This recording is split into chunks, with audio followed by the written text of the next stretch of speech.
Good morning class 6। Dates के बारे में पढ़ चुके थे BC AD। अब हमको सबसे पहला शब्द बताओ, BC क्या होता है? बिफोर क्राइस्ट, लॉर्ड के मतलब जीसस क्राइस्ट के जन्म के पहले, जब जीसस क्राइस्ट यहाँ दुनिया में नहीं आए थे उसके पहले के समय में जो भी हुआ उसको बिफोर क्राइस्ट में नापा जाता है और उसको उल्टा गिना जाता है। 100 के बाद 200, पहले 200 बाद में 100, ऐसे ऐसे, ठीक है। और ऐसे ऐसे ऐसे जाके एंड हो जाएगा ना, कभी तो दुनिया शुरू हुआ था ना, इस वजह से, ठीक है। अब इसके बाद क्या आता है? AD। AD को क्या कहता है? एनो डोमिनी, ठीक है। याद रखना, पढ़ लेना ध्यान से, आगे बढ़ना, ठीक है। तो ये सारा चीज़ जब हम लोग सीख चुके हैं, ठीक है, तो आगे बढ़ते हैं। हम लोगों के लिए टिक भी लगाते रहते हैं, देंगे ना, ठीक है। उसके बाद बढ़ते हैं हिस्ट्री अंडर ज्योग्राफिकल लोकेशंस के बारे में बात करें तो हम लोग पिछले बार पढ़ चुके हैं इसको पूरे को, सेंट्रल एशिया और ये सब चीज़ को। सोर्सेज ऑफ हिस्ट्री के बारे में बात करते हैं, ठीक है। हिस्ट्री का क्या क्या सोर्स है, तो how do we understand about something that took place thousands of years ago? We learn about it from remains which people of the archaeology left behind.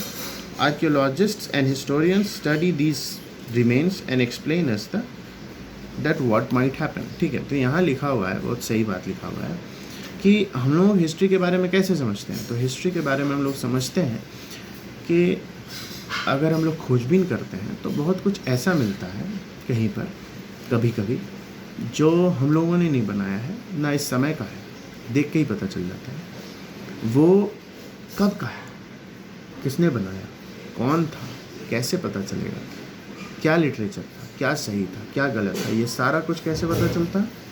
जब उसको हम लोग पढ़ते हैं, ठीक है। तो पढ़ते कैसे हैं? तो पढ़ने से पहले आर्कियोलॉजिस्ट जो हैं वो,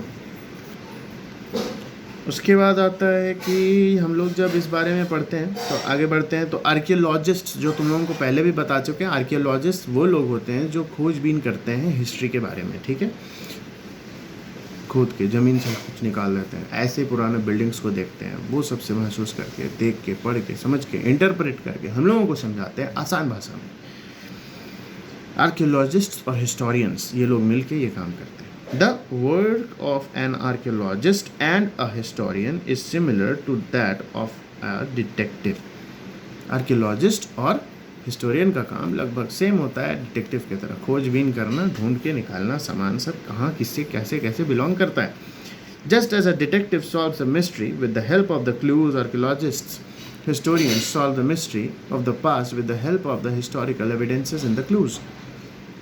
जैसे कि डिटेक्टिव क्या करते हैं, क्लूज और तरह तरह का चीज़ छानबीन करके क्या करते हैं, निकाल लेते हैं सच्चाई को बाहर, वैसे ही हिस्टोरियंस और आर्कियोलॉजिस्ट्स भी यही काम करते हैं, क्लूज़ को और एविडेंसेस, सबूत को देख देख के, ढूंढ ढूंढ के उससे सच्चाई और उस मिस्ट्री को कि वो कौन बनाया, कब बना होगा, ये सब को निकाल लेते हैं। इसमें एक कार्बन डेटिंग नाम का चीज़ होता है, वो हम तुम लोगों को बता सकते हैं कि नहीं पता नहीं इसमें है भी कि नहीं।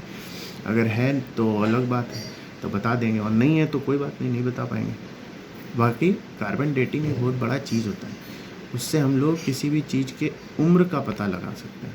ये जो तुम सुनते हो ना कि वो देखा गया मंदिर के अंदर सामान मिला, उसका उम्र क्या था, वो कितने दिन पुराना था, तो उसको कार्बन डेटिंग से निकाला जाता है।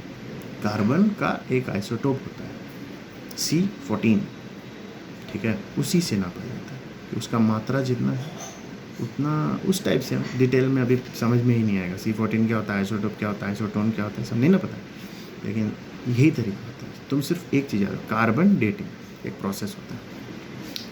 They go through it clues and age a piece of writing, a wall painting और इवन सम ब्रोकन पॉट्स। पुराना खंडर में जाके पेंटिंग्स को देखते हैं, पुराना टूटा फूटा बर्तन और ये सब चीज़ को देख देख के, पुरानी बिल्डिंग्स के ढांचा को देख देख के ये लोग पता लगाते हैं और एक आर्कियोलॉजिकल सर्वे करते हैं। आर्कियोलॉजिकल सोर्सेज क्या होते हैं ये पढ़ते हैं।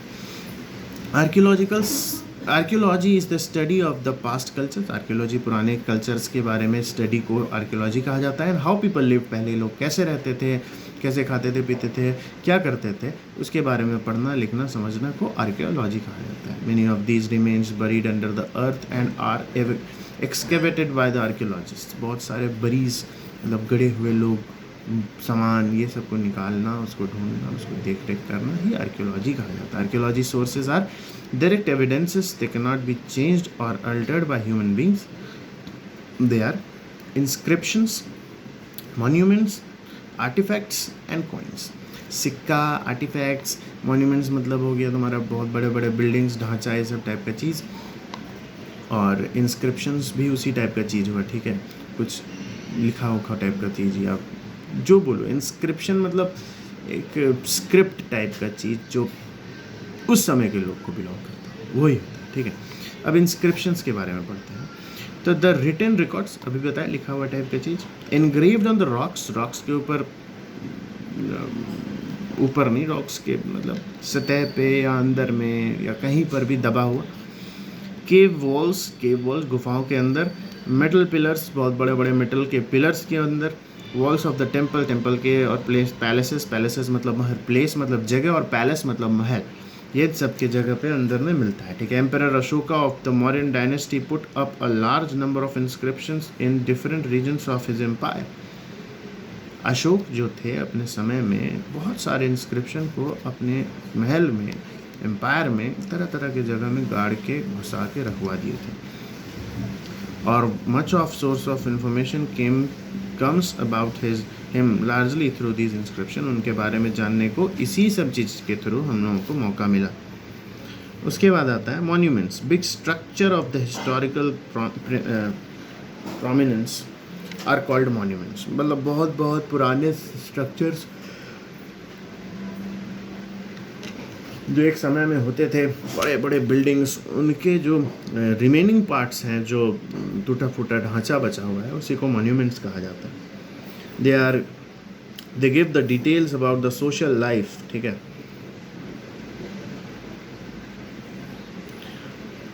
religious beliefs, culture and knowledge of the science of the people of the period in which the monuments were constructed, temples, forts, palaces,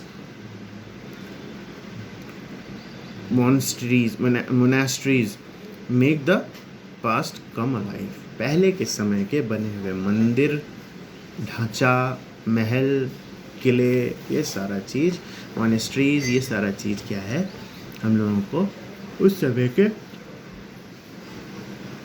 culture के बारे में बताते हैं और समझाते हैं, ठीक है। उसके बाद आता है artifacts, the objects that humans made in the past, pottery, tools, ornaments, metals, objects, jewelleries, weapons, artifacts, they are discovered by. Artifacts क्या है? आर्टिफैक्ट्स कुछ भी हो सकता है, कुछ भी। उस समय का बनाया हुआ कविता भी हो सकता है, उस समय का बनाया हुआ ज्वेलरी भी हो सकता है, उस समय का बनाया हुआ हथियार भी हो सकता है, उस समय का बनाया हुआ कोई भी चीज़ हो सकता है, आर्टिफैक्ट्स, ठीक है। उसके बाद आता है कॉइन्स जो उस समय चलते थे, सिक्का के बारे में। Coins are very valuable source of information, they give us information about the reigning periods of the kings. किस राजा का कब से कब तक शासन रहा, वो उसके सिक्का से पता चलता है, ठीक है। तो ये सारा चीज़ तुम्हारा इन्फॉर्मेशन है हिस्ट्री के बारे में। हिस्ट्री को लोग बोरिंग बोलता है, मगर हम प्रैक्टिकली बोलें तो हिस्ट्री बोरिंग नहीं है, इंटरेस्टिंग है। जैसे अब तुम इतनी दूर पढ़े, अब हम तुमको रटाते रहें तो अलग बात है, मगर अगर हिस्ट्री को ध्यान से समझो तो तुमको क्या समझ में आया आज नया ने? दो चीज़ की, आर्कियोलॉजी और हिस्टोरियंस, आर्कियोलॉजिस्ट्स और हिस्टोरियंस का काम क्या होता है? चीज़ों को ढूंढना, पकड़ना और मिस्ट्री सॉल्व करना। और आर्टिफैक्ट्स, ये सब का काम पता चल गया। तो ये सारा चीज़ अब हम लोगों को करना है। आगे हम लोग लिटरेरी सोर्सेज के बारे में पढ़ेंगे, ठीक है।